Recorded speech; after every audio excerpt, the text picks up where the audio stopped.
Meditar sobre a vida do rei Davi sempre é inspirador,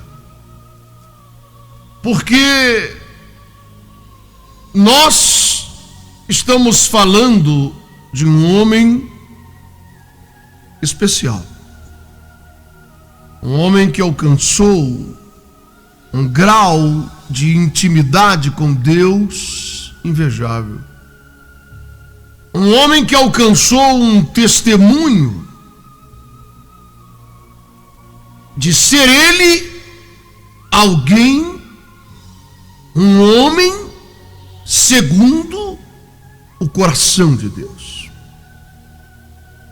Ou seja, alguém que estaria agindo, pensando, tomando atitudes, refletindo conforme o coração de Deus. Então, quando nós entendemos isso,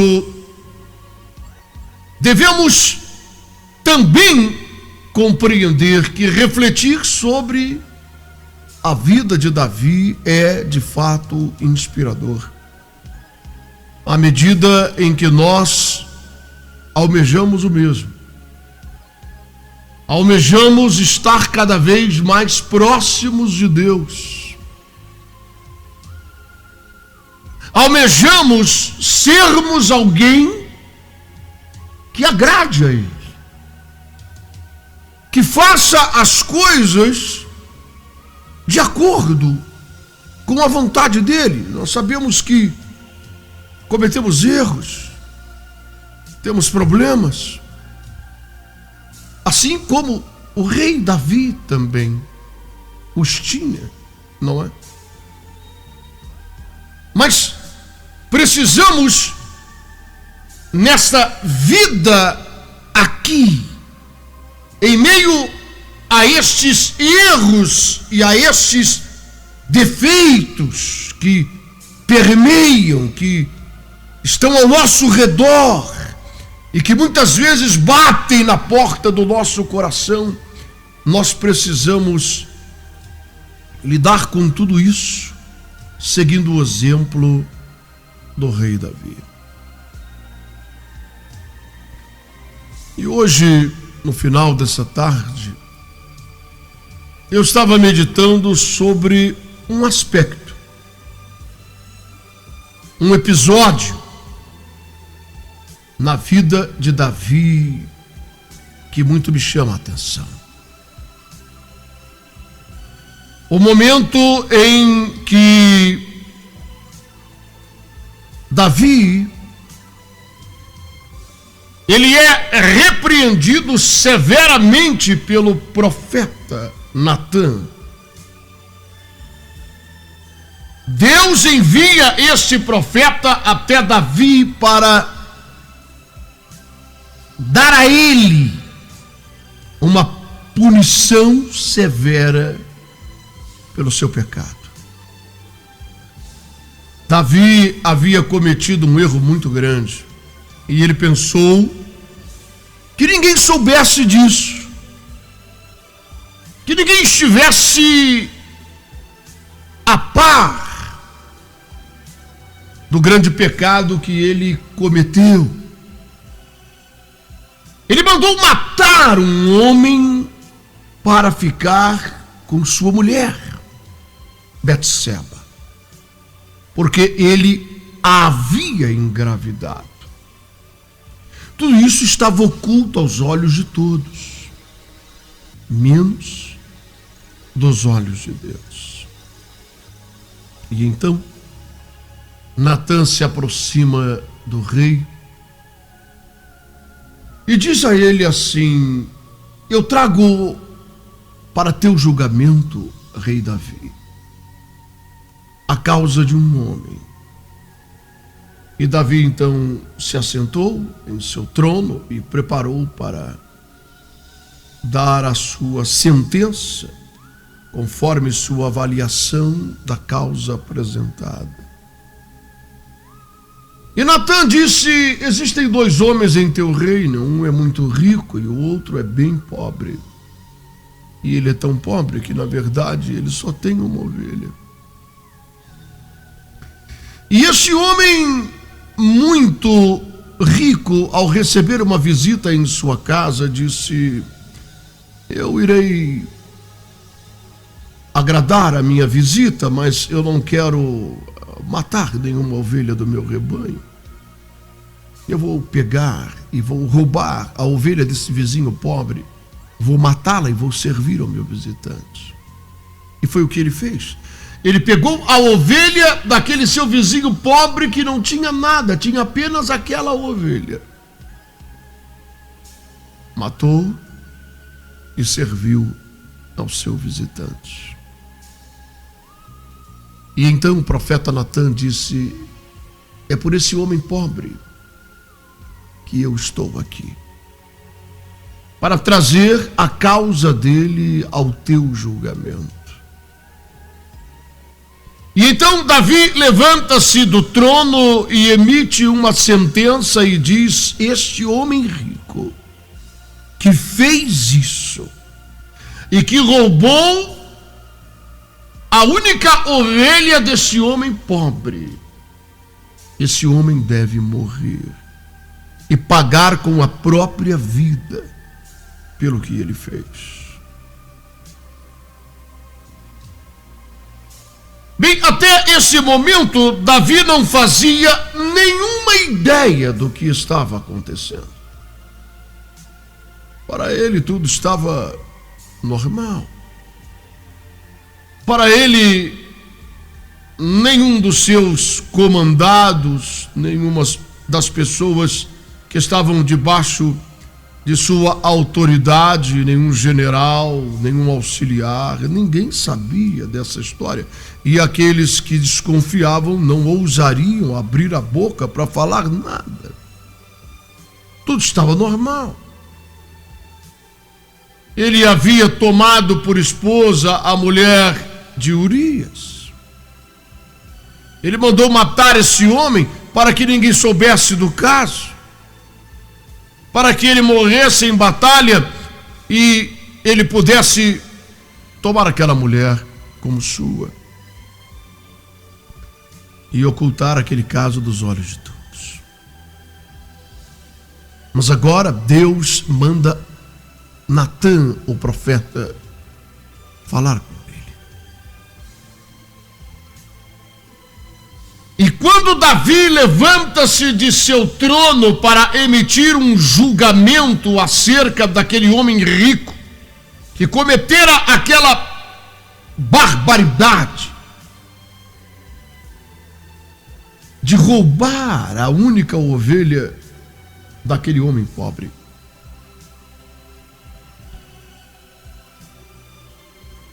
então Natã disse ao rei: Davi, tu és este homem rico. E Davi deve ter ficado vermelho e arregalado os seus olhos, surpreso com aquela afirmação do profeta. E ele diz: porque assim diz o Senhor Deus de Israel: eu te tirei do curral das ovelhas, você não tinha nada, e eu te entreguei tudo, te dei as mais belas mulheres, o trono de Israel, te tornei próspero e rico e famoso. Por quê? Tu mataste meu servo Urias para tomar posse de sua mulher. Meu irmão, quando Natã disse isso, Davi prostrou-se em terra, porque ele percebeu que aquilo que foi feito às ocultas estava, na verdade, às claras diante dos olhos de Deus, e que Deus estava trazendo à tona tudo aquilo que ele havia feito na penumbra da noite. Ele se prostra e começa a clamar por perdão. Ele começa a suplicar por misericórdia. Ele disse: eu pequei contra ti, eu fiz o que é mal diante dos teus olhos, mas lava-me, purifica-me, e eu serei mais alvo do que a neve, mais branco do que a lã. Não retires de mim o teu Santo Espírito.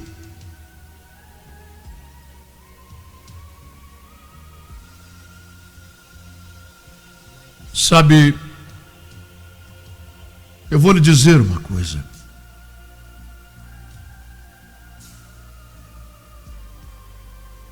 Nossa vida é feita de experiências. E quem tem juízo na cabeça,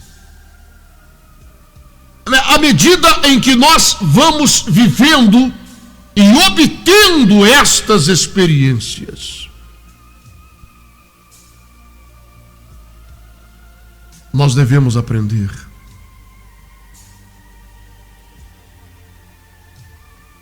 E devemos alcançar sabedoria. Davi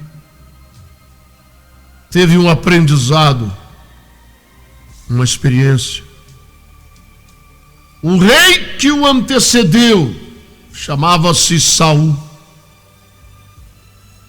E esse rei, ele foi deposto do seu cargo pelo próprio Deus, de uma forma em que ele foi extremamente envergonhado, até a sua morte foi uma morte vergonhosa. Deus se colocou contra esse homem, de maneira que a Bíblia Sagrada diz que vinha um demônio, por ordem do próprio Deus, e esse demônio vinha para atormentar o rei Saul. E Davi não apenas via esse tormento, mas somente quando ele tocava a sua harpa e louvava e adorava a Deus na tenda do rei Saul, era que esses demônios iam embora. E ele ficava liberto por alguns momentos, porque aqueles demônios não podiam suportar o louvor, a adoração de Davi. E Davi sabia o quão cruel e terrível é para a vida de um homem de quem Deus vira as costas e o rejeita. Por isso ele diz: não retire de mim o teu espírito. Eu sei que eu errei, que eu pequei, perdoa-me. Lava-me, purifica-me.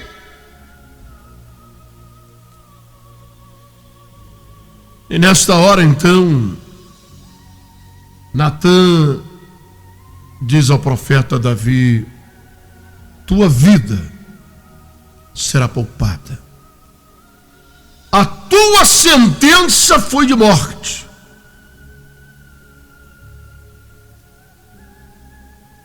Mas Deus poupará a tua vida, porque Ele conhece teu coração e tua história. Mas o filho que está para nascer,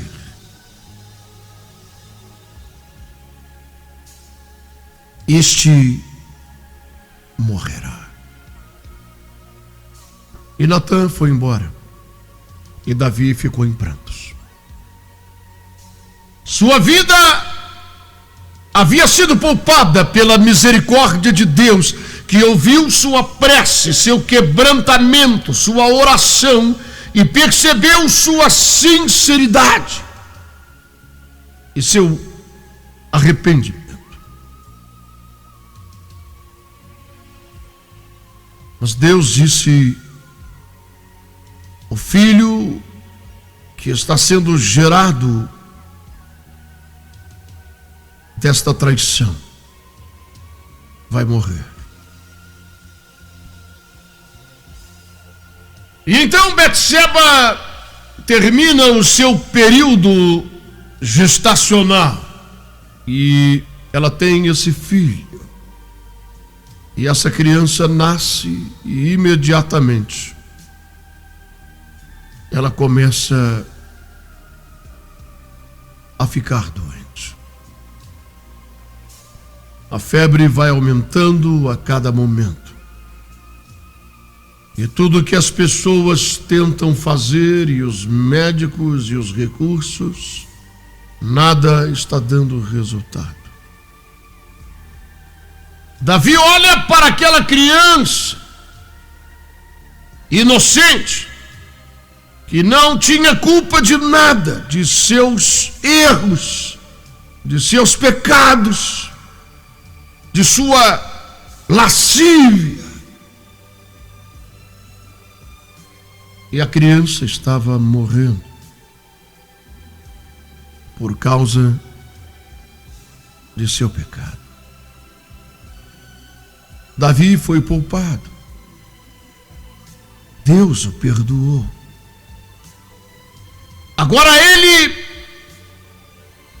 mergulha sua própria vida num clamor desesperado. Veste-se de cinza e saco.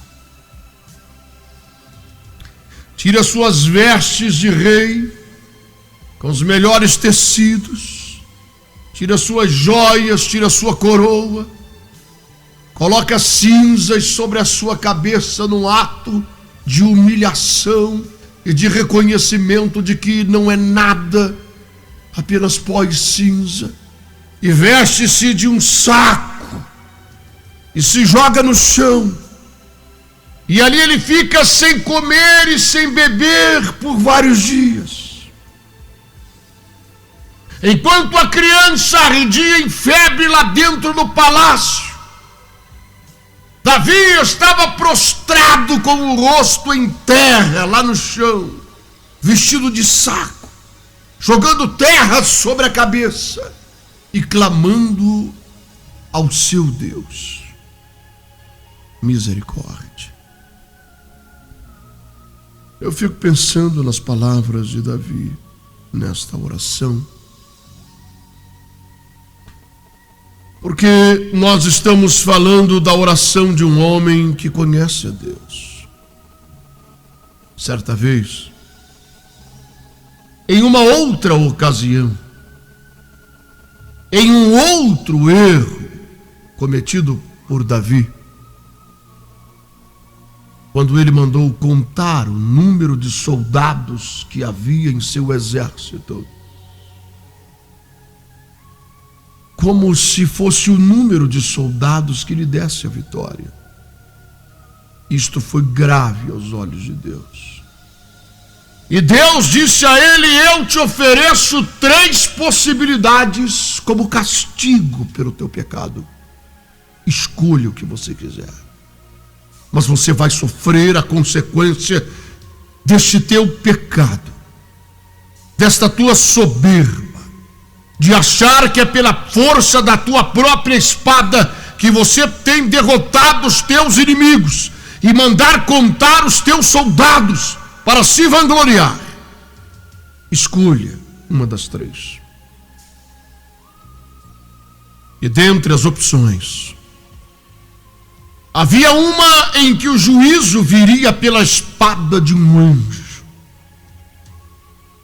que viria sobre Jerusalém, e por 3 dias iria ferir aquela terra.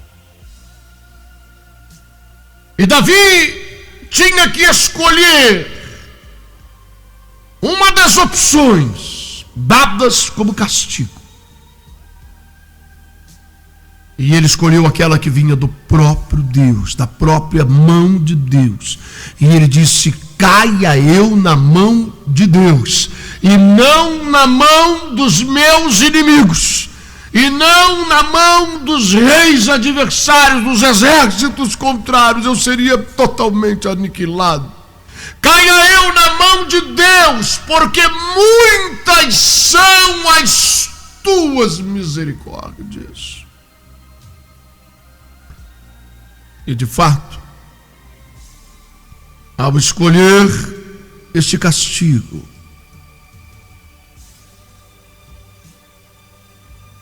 Ele não foi até o fim.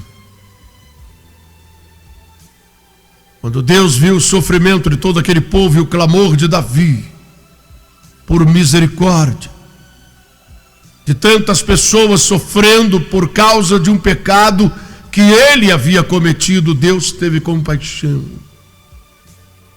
e mandou o anjo guardar a espada.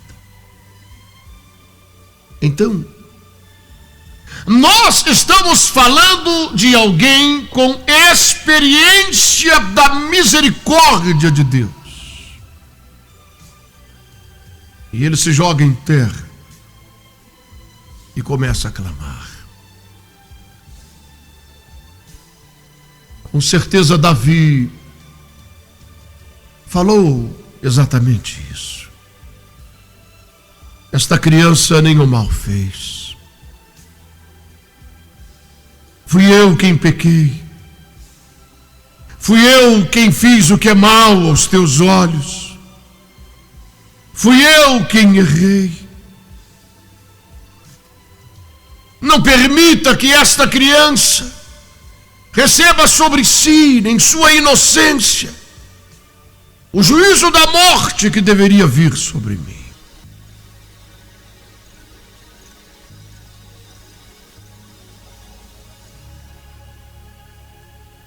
Passaram-se muitas horas e dias,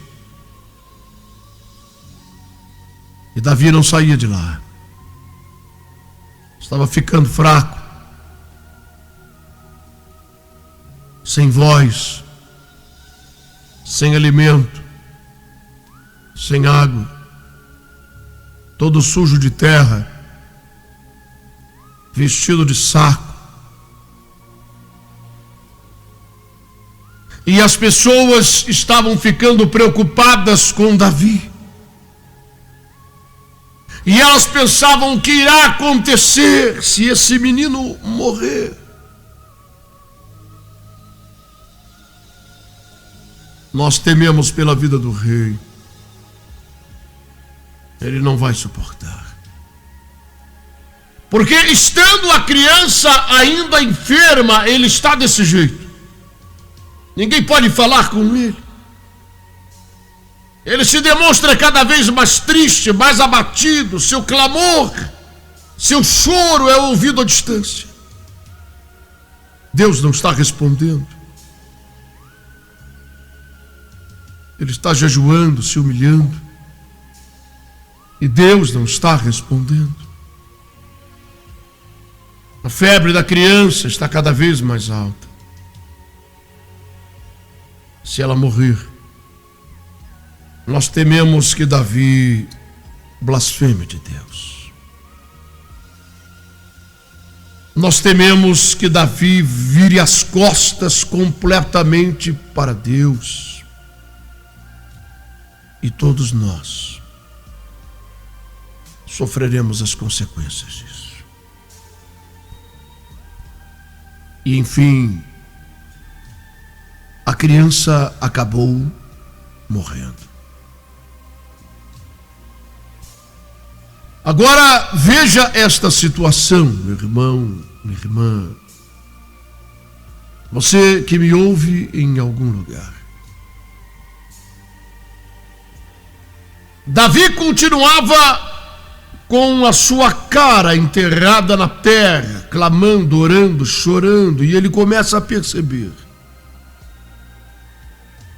que próximo a ele se encontravam alguns servos cochichando, murmurando, falando baixinho.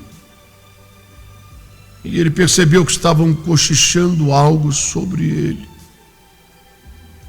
E ele tira sua cabeça do pó e vira-se para aqueles homens e pergunta: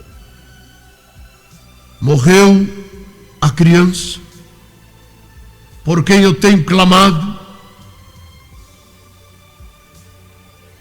E aqueles homens ficaram sem saída, sem saber o que responder. Nós não podemos mentir para o rei. Mas se falarmos a verdade, tememos que ele comece a blasfemar aqui mesmo. E isso vai gerar um problema terrível para todo Israel. Seu filho morreu, Deus não respondeu. E eles tiveram que dizer a verdade. E então falaram: morreu o menino. Está morto, Davi. E aqueles homens esperavam que Davi começasse a espraguejar e a maldizer.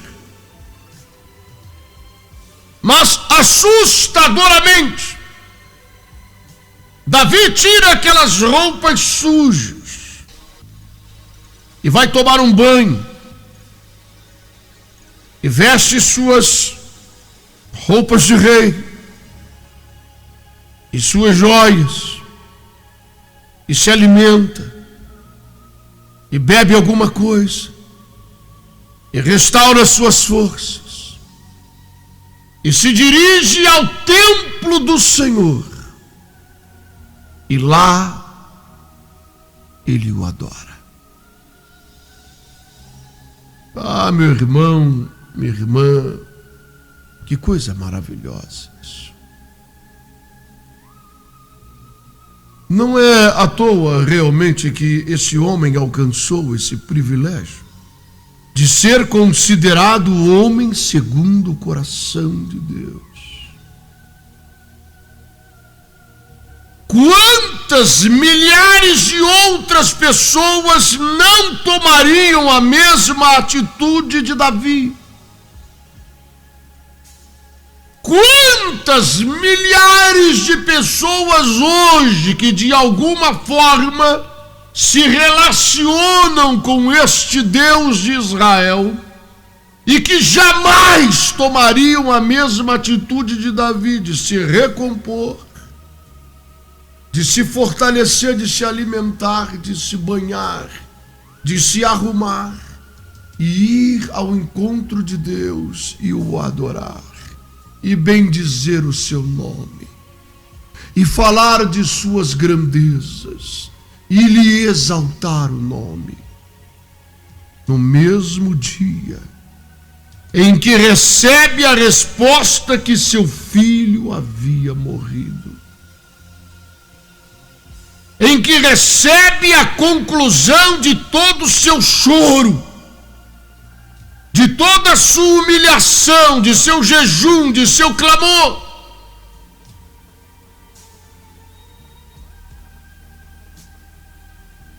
Ele adora Deus. Ele reconhece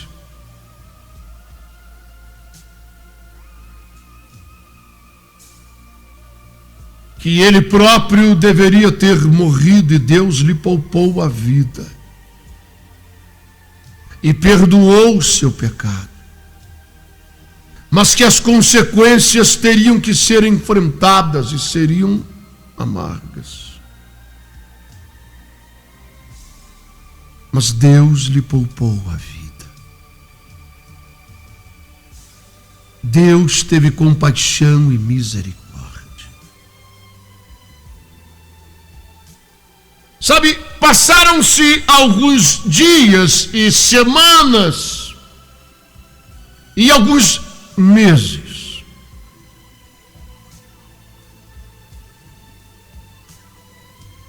E então Deus novamente fala com Natã,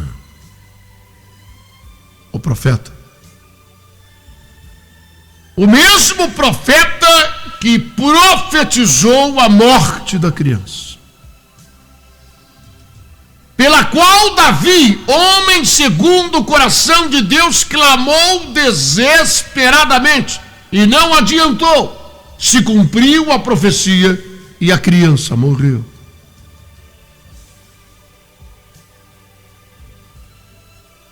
Agora vem novamente a palavra do Senhor ao profeta Natã. E Deus fala com ele dizendo: Natã, eis-me aqui, Senhor. Vai ao palácio do rei Eis-me aqui, Senhor, para cumprir a tua vontade e levar a tua palavra. Procure Davi. Sim. E trarás a ele a palavra que eu vou te dar. Fala que teu servo ouve. A mulher dele, Betseba, a mulher que ele tomou de Urias, está grávida mais uma vez. Senhor, o homem é cabeça dura. Ele engravidou a mulher mais uma vez. Aliás, eu não consigo entender por que o senhor não matou também a mulher. Mas não questiono nada. Ela está grávida novamente. E o Senhor está me mandando ir lá para trazer a ele mais uma vez a tua palavra. Eu acredito que teremos mais um sepultamento. Essa criança vai morrer também. E Deus disse: não, vá lá, porque a mulher está para dar à luz. E você vai pegar esta criança e vai erguê-la aos céus. Natã não estava entendendo. Mas como assim? Será que eu vou erguer essa criança viva e baixá-la morta diante dos olhos de todos, para que finalmente esse cabeça dura entenda a tua vontade, a tua soberania? E Deus disse: você vai erguer a criança que está nascendo agora diante de Davi, diante da mulher, de todos os servos e servas, de todos os generais, porque eu quero que todos me conheçam. E você vai erguer essa criança e vai chamá-la Jedidias, que significa o amado de Deus, que foi o rei Salomão. Bem, o que isto significa, afinal? Esta foi mais uma experiência na vida de Davi e na vida das pessoas que faziam parte do seu dia a dia e de suas experiências.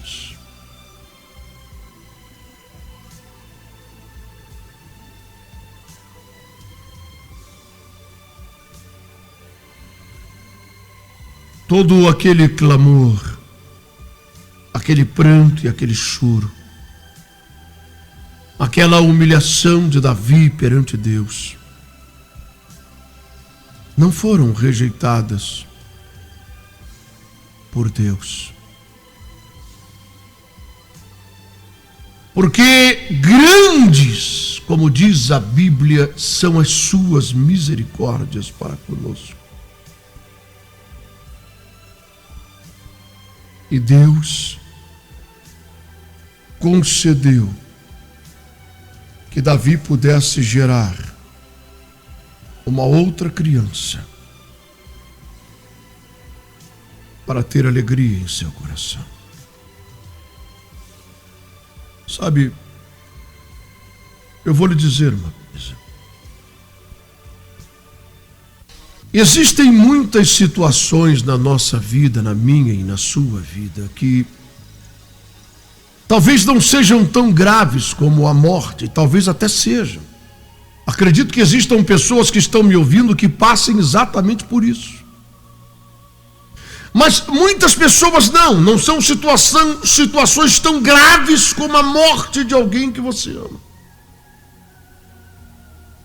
Às vezes são coisas semelhantes, o sentimento de perda é igual. ou outras situações que envolvem as tuas finanças, que envolvem o teu trabalho, que envolvem a tua empresa, que envolvem uma falência, que envolve uma grande perda, uma grande decepção, alguma coisa na família, com sua esposa, com seu marido, enfim, com seus filhos. E você não consegue compreender o porquê daquilo. E o porquê Deus não te ouviu.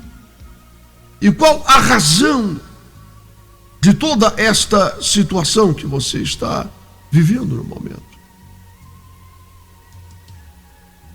Sabe, eu acredito que Davi não compreendeu.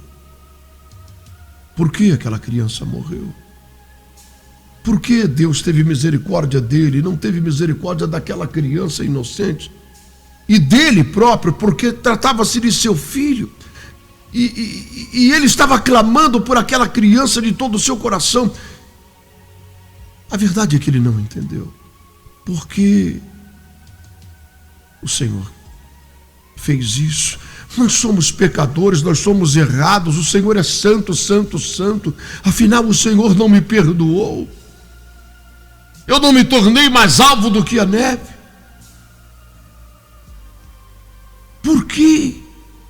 Então, quantos questionamentos, quantas coisas nós não entendemos, e esta que é a verdade. Existem muitas coisas sobre Deus que nós não temos compreensão, e esta que é a verdade. O porquê disto ou daquilo. Mas sabe, eu vou lhe dizer uma coisa. Fracassou, foi destruído, morreu, tudo acabou. Levante sua cabeça, tome um banho, arrume-se, componha-se, entre na presença de Deus e o adore, porque eu vou lhe dizer, Deus trará honra sobre a tua cabeça e Ele te abençoará, assim como fez com Davi. O adore mesmo sem compreender. O adore porque você sabe que Ele é bom e que a misericórdia dEle é a causa de não sermos consumidos. O adore porque você sabe que ninguém te ama e ninguém te amará mais do que Deus ama você. Como rei Davi, quero te... Bem, amados, chegamos ao final de mais um programa. Um abraço. Fica na paz.